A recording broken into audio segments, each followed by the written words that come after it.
Well, hello and welcome to the Tao Manifesting Tarot. Thank you for being here, whether you're first timer, long timer, cross watcher. Everybody is welcome to this somewhat unusual tarot reading. Unusual from the standpoint of we don't predict anything, we focus strictly on you and your manifestation. You know what you want to manifest. So every day, 365 days a year, I present that day's cosmic key to your manifesting. This reading should empower you and help guide you to manifesting more quickly, more successfully. And it all begins right here with the Hyper Shuffle.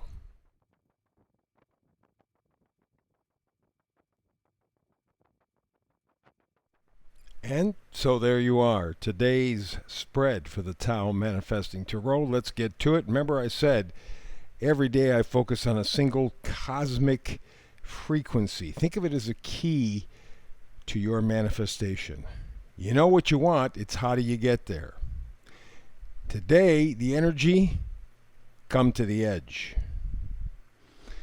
Makes a lot of sense. We are all creatures of habit.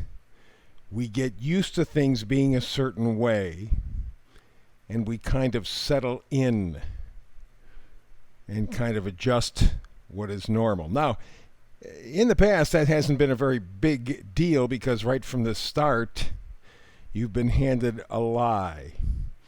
Everything that you built your life on, and you can see it in the world around you today. Everything that you built your life on was a lie, not true. Now you've learned over the past couple of years you have to readjust. Question is, who does the adjusting? You or them? You have to come to the edge. That's how you find out. And how you do that? You go with a little enthusiasm, a little positivity. Remember, nights are always bringing gifts, and the Knight of Wands is no different. It brings confidence, brings courage, brings passion. That's what you want in your life. And really, that's kind of how you have to go when we say going to the edge. Those are kinds of the things that you're going to have to bring with you. This whole idea of confidence and courage and passion. You may have to work on those a little bit. I know you want that in your life. You're going to have to develop them, and that's what the energy coming to the edge is all about. If you can make it to the edge, you have those things already. But to do that means that you're going to have a tower moment. Now, the question with tower moments all the time is, do you open yourself to the tower energy, or do you have the tower energy thrust on you? If you have it thrust on you, it's painful, it's destructive, it's really hurtful. But something has to come to an end. Something has to be finished, terminated, for you to move forward. You know that clearly. That's why you have to come to the edge.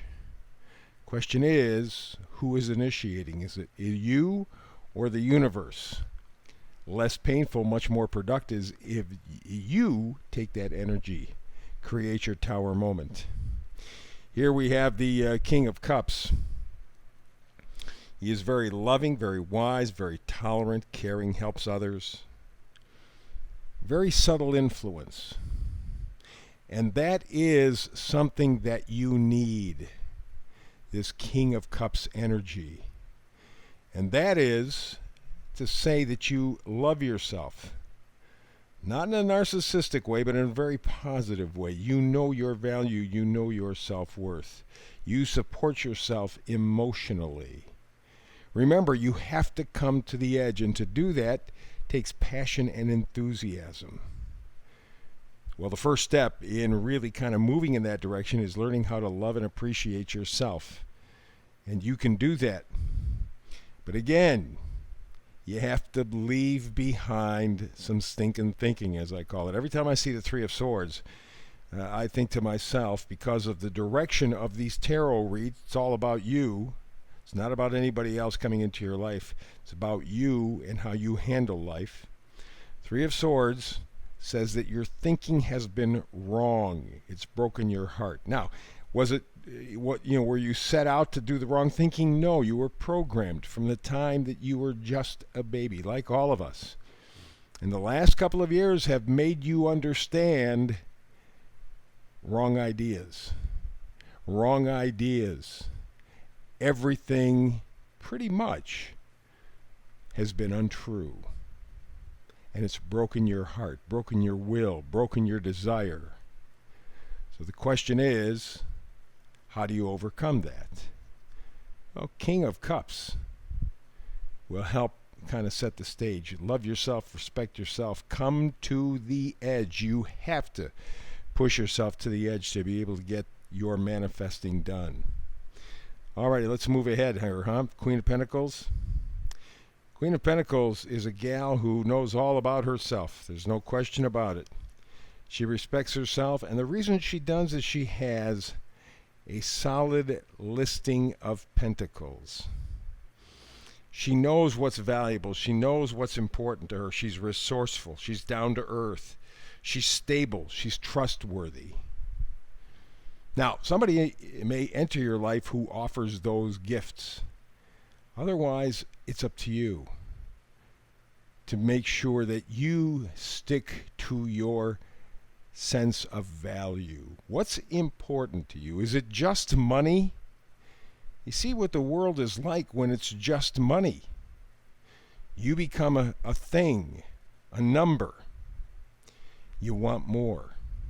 So what's important to you? What are your key values? Remember, to come to the edge, you have to do this. And that takes me to the Five of Swords. Over the past few years at least, and maybe your whole lifetime, you've been battling like the Five of Swords, meaning a lot of noise, a lot of fighting and accomplishing absolutely nothing. You see that now. It's a hollow victory. And there are people who have been very successful with their lives, have met all the standards that have been put before them, and up until the last couple of years, they thought, hey, I got it knocked. Now they're finding out, not so much. Everything that I valued is up for grabs. Doesn't make any difference what it is. You are not in charge. You were sold a bill of goods. All of these swords are ideas, other people's ideas. And you see him raising the sword like he won something. People have found out in the last year or two, you didn't win anything. It can all be taken away. Just ask other people in other parts of the world what can be taken away. Take a look at the grocery store. What's being taken away? So we move on now. Four of Pentacles. You are hanging on, probably for dear life, to the stuff that's important to you. It's not a big list anymore. A couple of years ago, you had this huge list of things that were important. Now, that list is shrinking. In part because you're getting wiser, smarter. In part because they're just being taken from you. And so you're left with your key core values. That's why you have to come to the edge, because that's where the opportunity lies. Otherwise, you, with the Nine of Swords, you sit and worry. Do nothing, but you sit and worry. You tear yourself up mentally. You have to break that inertia. And the only way to break that inertia is to come to the edge, to step out. And here we have the vice versa card in reverse. Again, the Three of Swords, the second Three of Swords that has shown up. You have to change your thought pattern. It is absolutely breaking your heart. And with the Three of Swords in reverse, that means you are contemplating same. Okay? The eclipses, Mercury retrograde, Saturn just this week turning retrograde, Pluto already retrograde. There's a lot of stuff going on inside. And you're trying to work this all out because you realize now you've been handed a false life, false values, false direction. How do you fix it? You step out on your own. You come to the edge. In some area of your life, you know exactly what I'm talking about. This is the way you begin to open up and move your manifestation forward. You have to risk and come to the edge. You can do this, folks at YouTube. Like, subscribe, and share. Any comments below? We will get together again tomorrow and do another Tao manifesting reading, because I do a brand new reading every single day. But if we happen not to be able to get together tomorrow, that's no problem. Between now and the next time we do manifest tarot together, peace and blessings.